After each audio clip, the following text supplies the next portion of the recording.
Hello. Welcome to the Tutors of Life podcast, where we research life so you don't have to. Episode 317. This is your host, Shaun Tutor. And this is Sam. And this is a tutor episode where we try to teach you something new. Dope. Yeah. How you been? Good. How about you? Good. We're ahead of it this week. We are. Only because we're going out of town. Makes sense. What if we... Did this every week. I didn't say it. The only issue is when we have whiskeria. Yep. Throw a little wrench in things. Yep. I do think we could start recording during the day, though. That is true. If we time block. Yeah, we could. We could, for sure. All right, gang. We're going to get into it. Today's probably going to be pretty short and sweet because all I'm going to end up doing is just talking in circles if we make this one long. Yeah. It's a very straight to the point, obvious thing. I want to give you guys something that you can listen to remind yourself and shit, and you can always come back to episode 317, whatever, quick 10-minute thing. Yeah. Okay? Yep. So I am holding here my Bible to business. It's called The Law of Success, Deluxe Edition by Napoleon Hill. We got the fancy copy too, the leather bound. It is 700 something pages, a little over 700 pages. It is an amazing book. I highly recommend getting it and just going through and picking out the things that you like, that you love, whatever. Highlight, write in it. Oh, dude, this thing's all fucked up. I write everything. But you should get something like this. You should get a book like this, and you should mark it up. You should take your notes so that you can go back through it and like this one, I've got the lessons I like, pages folded over, so I know like I need to review this. I've got the notable things I found highlighted, and that way, it's like. If you just want like a quick reminder of something or anything, you can just go to one of those highlighted pages. Right. Anytime you're out of alignment with whatever, you can go back and get put back into alignment pretty quick. So, this one's going to be lesson 10: accurate thought. You can do it if you believe you can. This is so accurate. In our lives, positive thought fuels positive results, positive action. If you're positive, you're going to essentially be giving a positive aurora, right? You will give off what you're thinking, okay? However, if you have negative thought, you will be negative. You will give negative results, right? So, thought leads to action. Very important. Your thoughts become reality. So, if you're thinking bad, negative thoughts, and you don't squash that shit and put yourself back on the right track, you're a lot more likely to act on those things, right? To have those come to life. Especially if you're negative, you're not having a good time, it's going to very obviously show in how you act, so it's very important that what we're thinking is aligning us with what we want in life, okay? You got anything to touch on with that stuff? Just a quick note to having more of a negative headspace, negative thoughts, it's easier for the devil to control you. Oh, 100%. 100%. So the whole premise behind you can do it if you believe you can. So we've talked about this before. When I was 14 years old in high school, powerlifting, my coach Craig, we were at practice, whatever, and he said, at your meet coming up, you're going to deadlift 315. And I laughed, and I was like, I can't do that. I can't do that. And he's like, what the fuck did you just say? And I was like, I can't do that. He's like, don't ever say you can't do something. He's like, if you're going to have that attitude, get the fuck out of the gym. I don't want you around here. He's like, you either believe you can or get the fuck out of here. And I was like, oh, damn. All right. I guess I'll do it. And then I deadlifted 315 at my meet. It's that easy. Mm-hmm. But it was a very abrupt squashing of negative mindset. And pretty much since then, when I get in a negative spot or think I can't or whatever, I'm like, you stupid fuck, you cannot think this way. And then I squash it and I turn my brain right.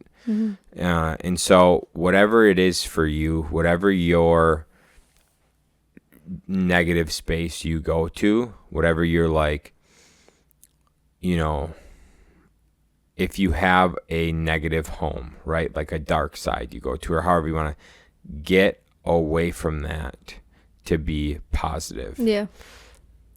Now, don't get this confused for using dark energy, because that's a whole new world. Andy talks about it all the time, and it's so true. I've done it for years. It's literally proving people wrong. Utilize your dark energy to prove people wrong, to what, like, if someone tells you you can't do something, this might be me. I think it's a guy thing, but a lot me. If someone goes, I bet you can't do that, I'm like, yeah, fucking right. And then I do it. Almost anything. Except for not selling a vehicle. 2 bets lost. Truth that. But most of the shit, dude, like if someone's like, you can't do that, or you're going to fuck this up or whatever it is, I'm like, bet, watch. And a good example of this is Donald Trump in his book, Think Big and Kick Ass. He talks about how, like, if someone spites him or does him wrong, he fucking crushes them into an ounce of their life, okay? I don't know if you heard this. Back in 2015, Obama was on stage giving a presentation, and he says to Trump, I'm something you'll never be. I was the president. You could never be the president, to Donald Trump. And Donald Trump kind of laughed and was like, okay, all right. So that action in 2015 by Obama telling Trump that he would never be what Obama is, a president, that right there if you've read Think Big and Kick Ass, that may be the only reason Trump legitimately ran. That might be the reason he became president. I mean, that makes sense too, just to kind of go off of that, because he said that's the only reason he's running again is because Biden did such a terrible job. So, yeah, it tracks. Here's the thing, dude. So don't get negative thought mixed up with dark energy. Is that little tangent I wanted to go on? Yeah, because so by that you mean like dark energy is kind of taking what someone pushed negative towards you and making it positive. 100%. Okay. Yep, turning it into something that fuels you. Yeah. Yep. So thoughts are things, right? And it's up to you to turn those things into reality or squash them, right? So that's the first thing. The main thing I want to talk about is like you can only control your thoughts and your actions, right? You can't control what people think about you. You can't control how you're perceived. All you can do is control your thoughts and your actions, okay? That leads right into this. Conduct yourself in the exact manner in which you would if you were already in possession of the object of your definite purpose. Okay, so everything about this book is reaching your definite chief aim. Okay, he talks about doing a definite chief aim out about 5 years, maybe a little longer. So that'd be like your vision? It's like your vision. Okay. So what is your definite chief aim? He believes you should have 2 copies, one in your bedroom so you can read it before bed multiple times, and then one at your workplace so you can read it multiple times at work. So essentially your definite chief aim is your vision. And so everything he talks about is you need to conduct yourself in the way of you already achieving your definite chief aim. So my definite, like in my brain, like one thing I want from my definite chief aim, or one of our goals is to have the business, the daily operations don't require us. Mm-hmm. And so if I think about that, okay, daily operations don't require us. We need to then act in accordance with that. We need to act as if that has already happened. If we do that, we are going to progress and get to where we want to go so much faster and easier and stay on track, because we are already conducting ourselves as if we've already done that. Right. Arnold Schwarzenegger said something pretty funny. People didn't really laugh, but I kind of thought it was funny on a morning show the other day.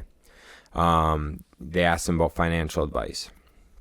And Arnold Schwarzenegger says, people say the hardest thing to make is your first million. The first million's the hardest to make. Just start on your second million.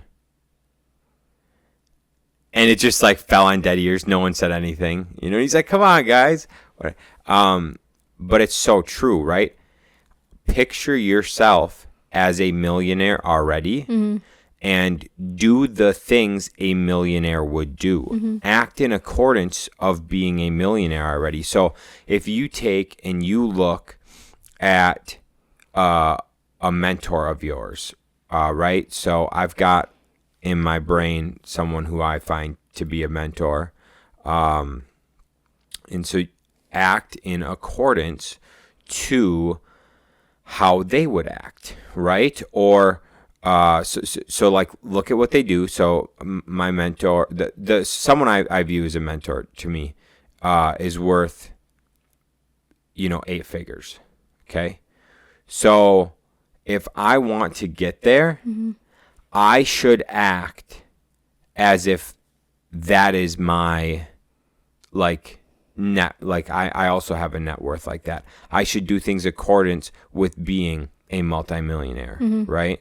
And by doing that, you're telling the universe that you are meant for this, right? You're meant to be a multimillionaire because you're telling the universe that, right?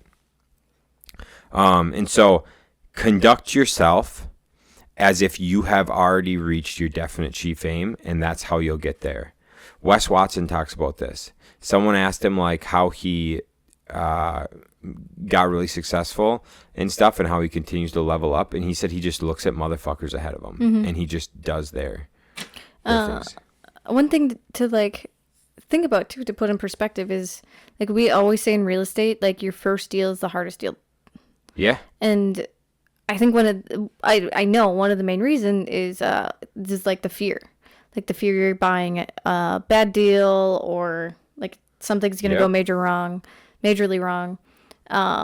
And in my book, also by Napoleon Hill, he talks about fear is the number one source in the devil controlling people. Yeah. So yeah, I mean, fear is definitely more of a negative, is a negative thing for us to be thinking about. So if you think about get your second property instead of your first, it cuts out the fear. That's that whole part of the mindset of skipping the first and doing the second, is cutting out the fear. That makes sense. I like that. Like to piggy right back off of that, he says all thought is creative. However, not all thought is constructive or positive. Yeah.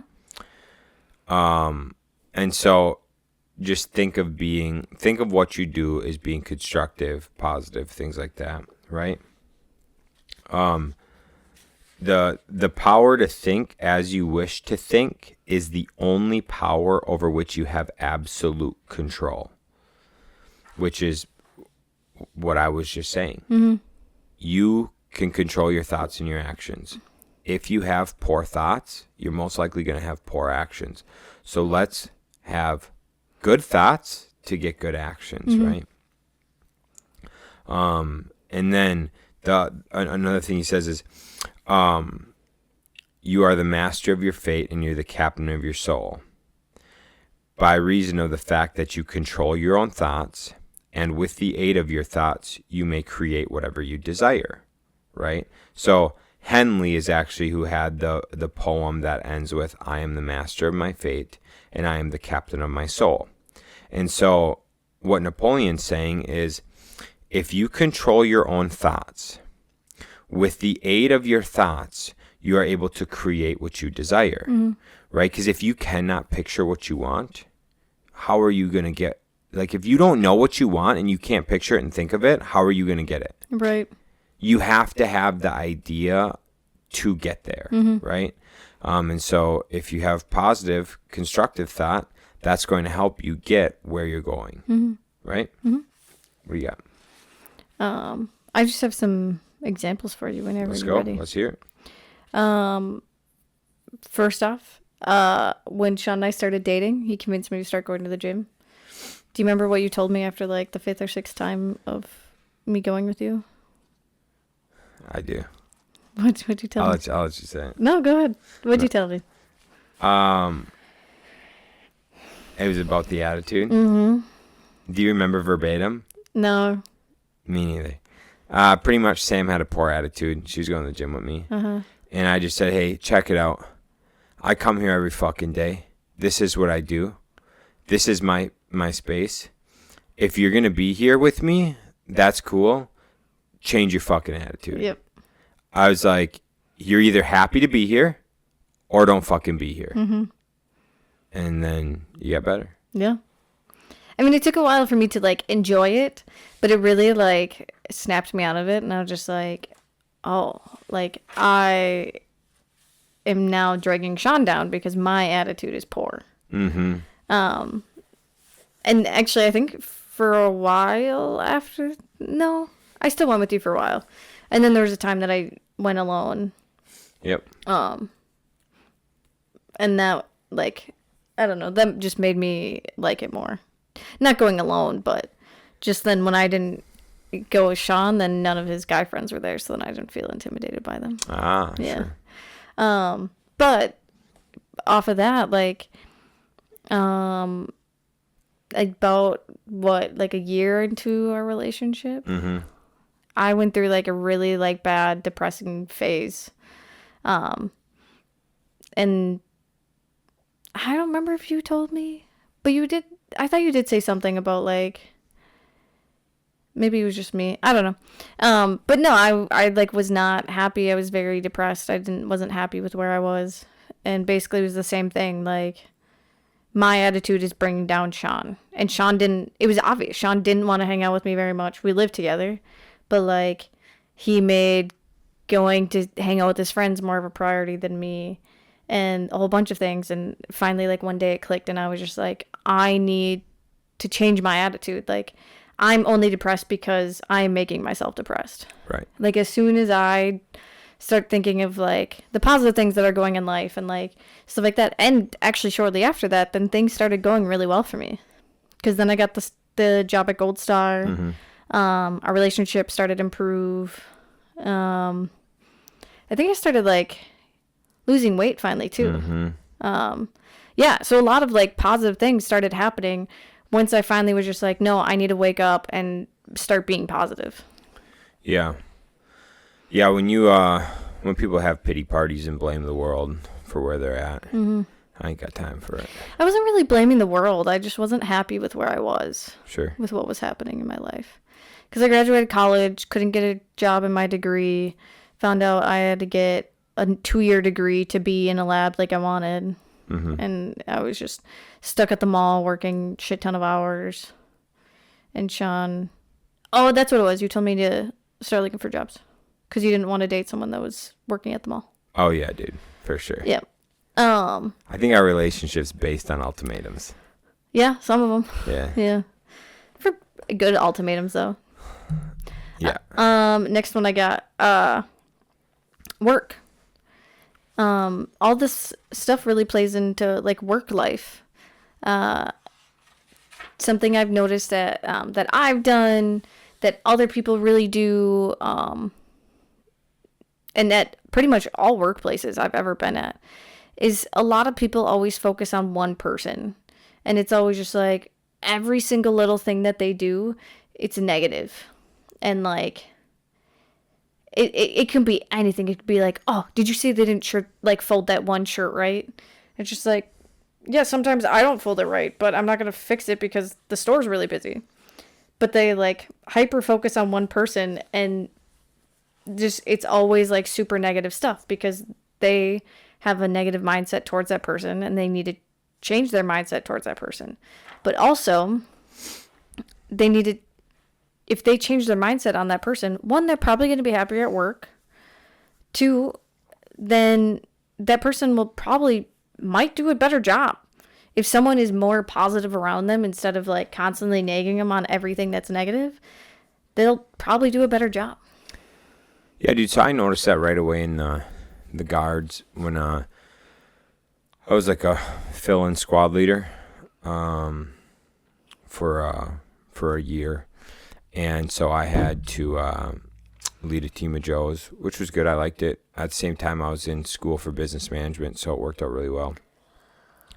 And one day we were running the ammo shack, and I just took the shit I learned about like leading by example, positive reinforcement, and shit like that to running the ammo shack.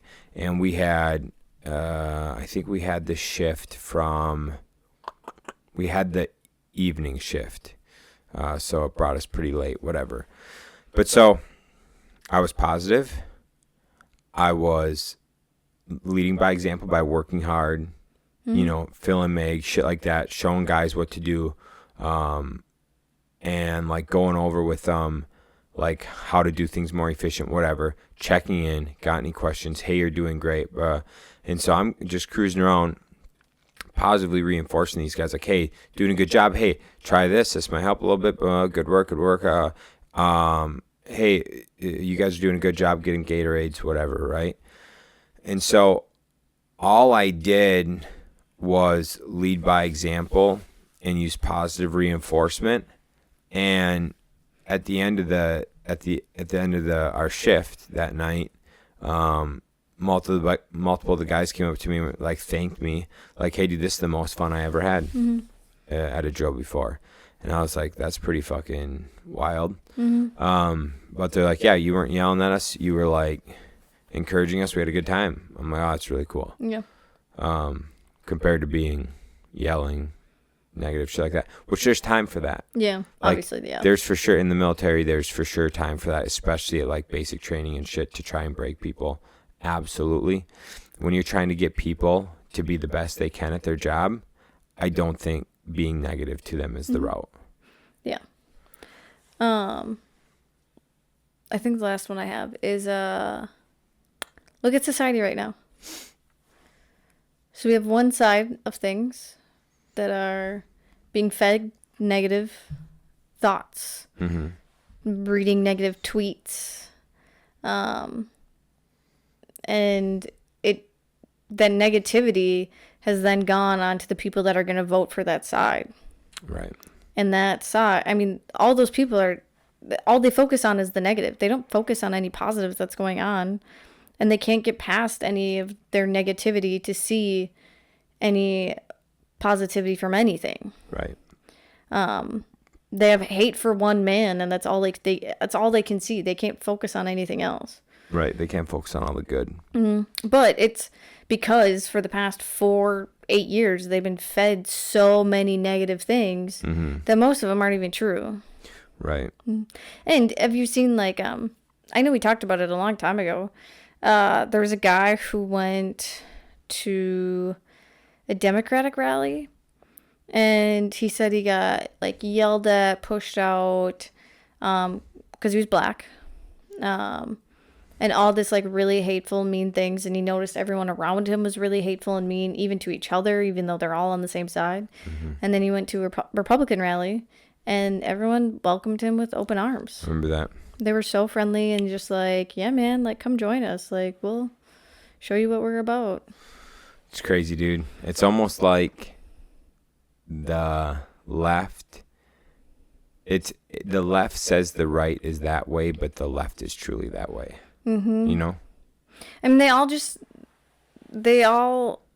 even we've talked about it. Like, how do you not see how good life was from 2016 to, we'll go with 2019, and then comparing it from 2021 to now?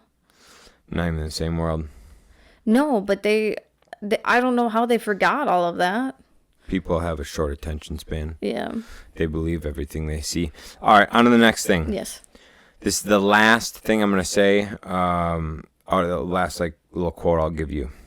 So the term accurate thought, as used in this lesson, refers to thought which is of your own creation. Thought that comes to you from others through either suggestion or direct statement is not accurate thought within the meaning and the purpose of this lesson. Okay? Do you understand that? No. Okay. What he's saying is, accurate thought you created. Okay, so your accurate thought you created. We need to be very careful that we do not think based on others' suggestions or direct statements if it does not align with our purpose. So just because somebody suggests something to you or tells you this is, like, the right thing to do or whatever it is, you need to be very conscious to know, like, to understand if you're doing something and you're making decisions based on somebody else's thoughts or based on your accurate thoughts, your thoughts, right? So it is very, very fucking easy to listen to someone's talking how they want a fucking big old fancy house. They want fancy cars, right? They want the white picket fence life, right? It's very easy to be influenced by that. I've experienced it with some of my friends. Like, hey, Shaun, like, it's so much nicer having a nice truck. Why not just buy a nice truck? Well, dog, nice trucks didn't get me to where I'm at. You know what I'm saying? Shaun, you should buy your forever home, whatever. Like, you're old enough, buy your forever home to raise. Dude, here's the deal. I'm 20 fucking, I mean, you know, at the time, 26, 27, 28, 29 now. Dude, the fuck you talking about buying a forever home at 29? What are you even saying? Some people can't even buy a home at 29 right now. Yeah, what are you, buying a forever home? What the fuck is a forever home? True. Dude. So anyways, it's very easy to get influenced by others to do things that are not aligned with what you believe, without your purpose, right? What do you got? You're smiling. The most beautiful example for this is all of, like, the college students talking about Free Palestine. And then people, like, go and interview them, like, oh, what are you fighting for? And they're just like, Free Palestine. And they're just like, yeah, but, like, do you know what that means? Do you know what happened? And none of them know. No, they don't know. No. They're just... Some of them, like, when the people recording them tell them, like, what it means, they're just like, oh. Yeah.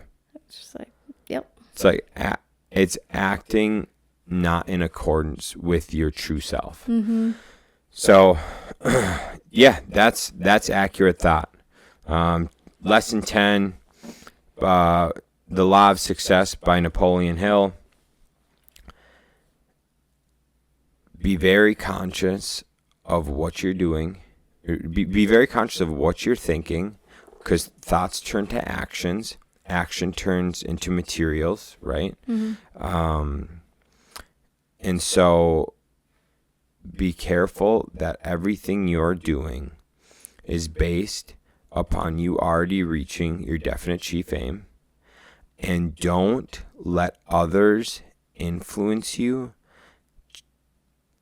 which could take you off your path of reaching your definite chief aim, just because what they're telling you might be a fact of sorts to them, or a fact.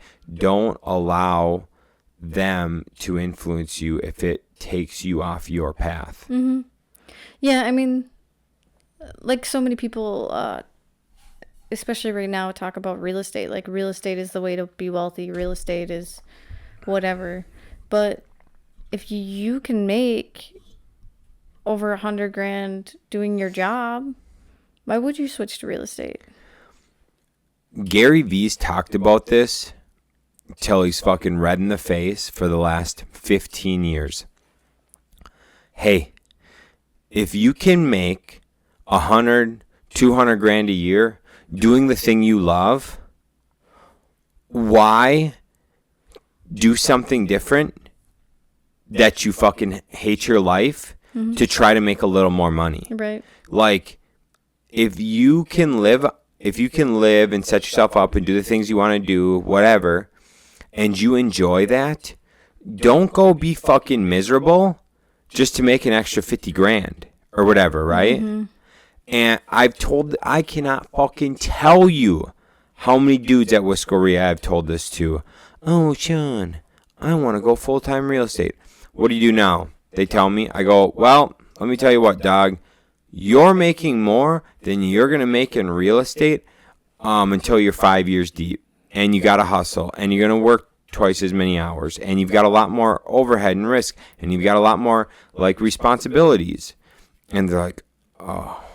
And I was like, or let's just utilize real estate as a retirement plan. You've got your stocks, you got your IRAs, whatever. You're doing your job where you make 130, 150, 180, 200 a year. I know people making 150 a year at their job talking to me about going full-time real estate. And I'm like, do you like your job? Yeah.